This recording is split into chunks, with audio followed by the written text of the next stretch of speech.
বন্ধুরা নমস্কার। দিল্লির মুখ্যমন্ত্রী এবং আম আদমি পার্টির সর্বা অরবিন্দ কেজরিওয়ালের সমর্থনে দাঁড়িয়ে গেছেন দেশের বিরোধী দলনেতা রাহুল গান্ধী। তিনি বলেছেন যে অন্যায়ের বিরুদ্ধে লড়াইয়ে অরবিন্দ কেজরিওয়ালের পাশে আছে ইন্ডিয়া জোট। অর্থাৎ ইন্ডিয়া জোট আম আদমি পার্টির এই দুঃসময়ে, দিল্লির মুখ্যমন্ত্রী অরবিন্দ কেজরিওয়ালের এই মহাসংকটের সময়ে তার সঙ্গে রয়েছে, তার পাশে রয়েছে, তার সমর্থনে রয়েছে। এই কথা এই মুহূর্তে ইন্ডিয়া জোটের সবচেয়ে বড় নেতা এবং দেশের লোকসভার বিরোধী দলনেতা রাহুল গান্ধী নিজে বলেছেন এবং টুইট করে বলেছেন। অর্থাৎ পুরনো যে টুইটার বর্তমানে এক্স নামে পরিচিত, সেই এক্সের হ্যান্ডেলে টুইট করে রাহুল গান্ধী অরবিন্দ কেজরিওয়ালকে তার জন্মদিনের শুভেচ্ছা জানিয়েছেন। শুধু শুভেচ্ছাই জানাননি, তিনি তার প্রতি তার সমর্থনের কথা প্রকাশ করেছেন। এই সমর্থন এমন না যে আম আদমি পার্টির প্রতি কংগ্রেস দলের সমর্থন, দিল্লি সরকার সমর্থন। এটা হলো, তিনি বলেছেন অন্যায়ের বিরুদ্ধে যে লড়াই করছে আম আদমি পার্টি বা কেজরিওয়াল, সেই লড়াইয়ের প্রতি সমর্থন। আর এই লড়াইয়ে ইন্ডিয়া জোটকে ছিন্ন বিচ্ছিন্ন করতে চেয়েছিল এনডিএ এবং বিজেপি চেয়েছিল অরবিন্দ কেজরিওয়ালের পাশে যাতে ইন্ডিয়া জোটের বাকি শরিক দলগুলো যাতে না থাকে, তারা যাতে অরবিন্দ কেজরিওয়ালকে সমর্থন না করে। কংগ্রেস, তৃণমূল কংগ্রেস, তারপর আপনার উদ্ধব ঠাকরের শিবসেনা, ইউবিটি, শরদ পাওয়ার, অখিলেশ যাদব, এই সমস্ত যে দলগুলো রয়েছে, ইন্ডিয়া জোটের যে সহযোগী দলগুলো রয়েছে, এই দলগুলো যাতে অরবিন্দ কেজরিওয়ালকে আপনার দিল্লি ওয়াইন কেলেঙ্কারি বা মদ কেলেঙ্কারিতে যুক্ত করে তাকে জেলে ঢোকানোর পরে তারা যাতে অরবিন্দ কেজরিওয়াল থেকে দূরে সরে যান, তারা যাতে আম আদমি পার্টির বিরোধিতা করেন এবং তাকে দুর্নীতিগ্রস্ত বলে তাকে যাতে গালি দেয়, তার বিরোধিতা যাতে করে এবং দিল্লিতে সরকার ফেলার ক্ষেত্রে বা আগামী দিনে সরকার পরিবর্তনের ক্ষেত্রে যাতে তারা ভূমিকা পালন করে। স্বাভাবিকভাবেই বিজেপি যেহেতু আম আদমি পার্টিকে দিল্লিতে সবচেয়ে বড় প্রতিদ্বন্দ্বী মানা ছাড়া কোনো উপায়ও নেই। দিল্লি এবং পাঞ্জাবে বিজেপির মুখের গ্রাস কেড়ে নিয়ে দিল্লিতে এবং পাঞ্জাবে শাসন ক্ষমতায় এসেছে আম আদমি পার্টি অরবিন্দ কেজরিওয়ালের নেতৃত্বে। তো এই কারণে স্বাভাবিকভাবে বিজেপির একটা ক্ষোভ রয়েছে, অসন্তোষ রয়েছে, তীব্র বিরোধিতার মনোভাব রয়েছে আম আদমি পার্টির বিরুদ্ধে, অরবিন্দ কেজরিওয়ালের বিরুদ্ধে।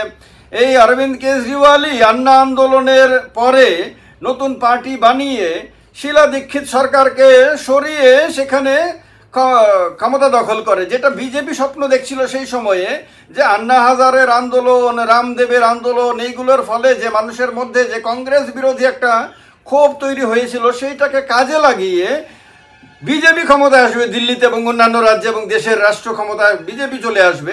কিন্তু সেই আশার গুড়ে বালি দিয়ে কেজরিওয়াল, মনীষ সিসোদিয়া, সঞ্জয় সিং এরা সবাই মিলে, যোগেন্দ্র যাদব মিলে বা প্রশান্ত ভূষণ এরা সবাই মিলে একটা নতুন পার্টি গঠন করার সিদ্ধান্ত নেয় এবং পার্টি গঠন করে তারা নির্বাচনে প্রতিদ্বন্দ্বিতা করে এবং করে তারা অল্প সময়ের মধ্যে বিজেপিকে অনেক পেছনে ঠেলে দিয়ে কংগ্রেসকে ক্ষমতা থেকে বের করে দিয়ে দিল্লিতে শাসন ক্ষমতা দখল করে এবং সেই থেকে এখনো পর্যন্ত তারা কন্টিনিউয়াসলি দিল্লিতে শাসন ক্ষমতা চালিয়ে আসছে।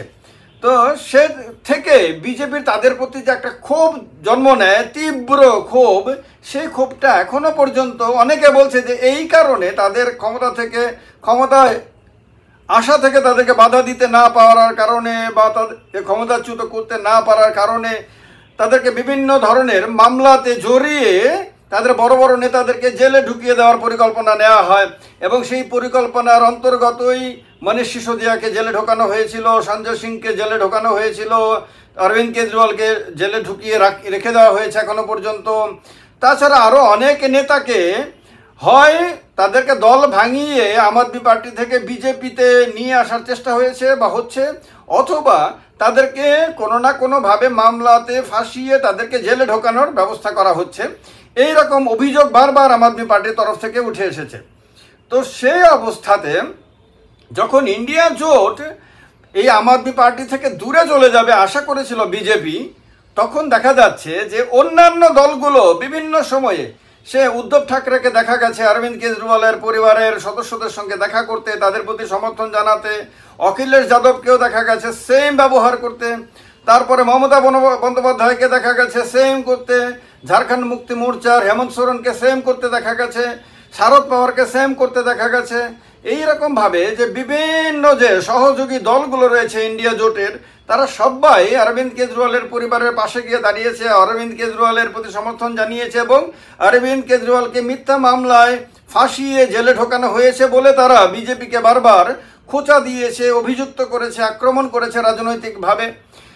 এই অবস্থাতে রাহুল গান্ধী যেহেতু বিরোধী দলনেতা লোকসভায় এবং রাহুল গান্ধীকে সম্ভাব্য প্রধানমন্ত্রী ভবিষ্যতে ইন্ডিয়া জোটের হিসাবে দেখা হচ্ছে এবং রাহুল গান্ধী প্রধান মুখ হয়ে গেছে ইন্ডিয়া জোটের স্বাভাবিকভাবেই, সেহেতু রাহুল গান্ধীর এই ধরনের মন্তব্য করা বিজেপির জন্য প্রচণ্ড অস্বস্তিকর, যন্ত্রণাদায়ক, চিন্তাজনক, দুশ্চিন্তাজনক। আরেক দিকে আম আদমি পার্টির জন্য ভীষণ রকম উৎসাহব্যঞ্জক। তার কারণে এই টুইট, রাহুল গান্ধীর টুইট প্রকাশিত হওয়ার পর থেকেই বিভিন্ন জায়গায় আম আদমি পার্টির নেতা কর্মীদের মধ্যে যথেষ্ট উৎসাহ দেখা যাচ্ছে।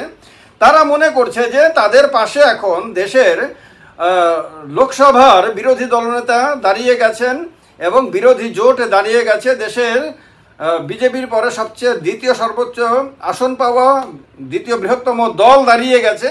ফলে তাদের শক্তি বেড়ে গেছে এবং বিজেপির বিরুদ্ধে বা এনডিএ জোটের বিরুদ্ধে তাদের যে লড়াইটা, সেই লড়াইটা আরও মজবুত, আরও শক্তিশালী হয়ে গেছে। তো সব মিলিয়ে দেশের রাজনীতিতে এটা একটা বড় ঘটনা। এই কারণে এই ঘটনার পরিপ্রেক্ষিতে আপনাদের কি মতামত সেটা জানাবেন। রাহুল গান্ধীর এই যে সমর্থন, সেটা কি সত্যি সত্যি বিজেপির জন্য বড় টেনশনের কারণ?